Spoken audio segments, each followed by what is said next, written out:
Welcome to Rated Radio, the show where artists and albums are pitted against each other while their songs get rated on a scale of 0 to 10. I'm your host, Shane Wyndham, and this is Rod Stewart versus Peter Cetera. Hope you're ready for a fight.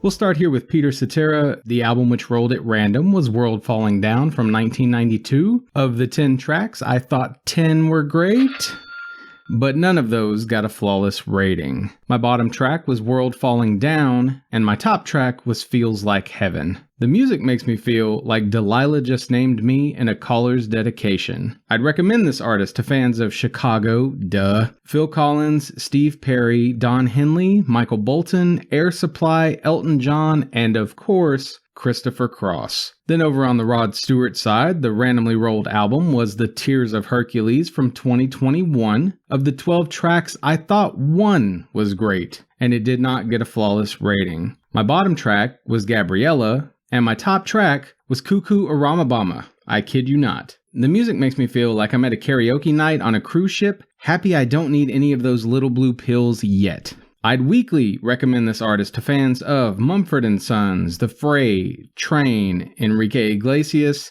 Traveling Wilburys, David Bowie, and Michael Bublé. Obviously, these recommendations are based on the album that I listen to primarily, not on the breadth of work you most likely know Rod Stewart for. It's Christmas time, and I'm between jobs, trying my best to pretend I know how to take it easy and relax. I was planning to break for the week, but wound up drinking the last of the beer in my garage fridge to this matchup. And I realize the winner is completely obvious because of the delineation of tracks under or over a rating of 7. Also, yes, Peter Cetera goes way, way harder than you're expecting, assuming you're a fan of pop-forward rock love songs. What I'd like to discuss first here, though, is Rod Stewart. Your brain, like mine, may separate this muff into two very different categories. Mess like Do You Think I'm Sexy on one side, and Forever Young or Downtown Train on the other. Hell, maybe you're even in a camp like mine, which had a grandparent who was obsessed with his Great American Songbook albums. Basically just a bunch of swooner covers. Regardless, I'd argue Stewart's Give a Shit is completely busted on the random album I rolled. There's some covers on the disc, but even the original tracks tend to feel like rip-offs of other popular songs, whether it's Precious Memories, stealing Christmas riffs, or the title track sounding like a mixture of The Gift and some softer TSO track I can't place because I've been drinking.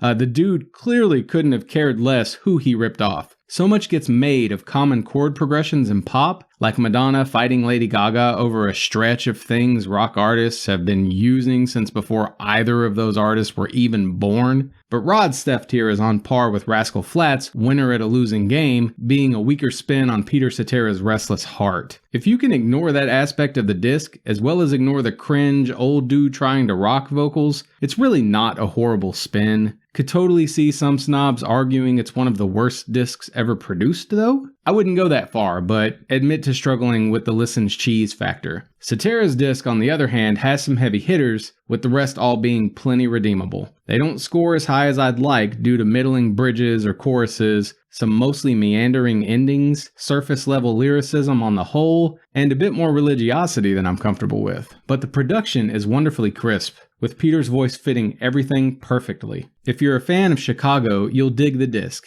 guaranteed. And I hate that the only professional review logged gave it 2 out of 5 stars. As someone who recently published his first card game on Amazon, I know this struggle all too well. Games called Hold'em Heroes if you feel compelled to dig deeper.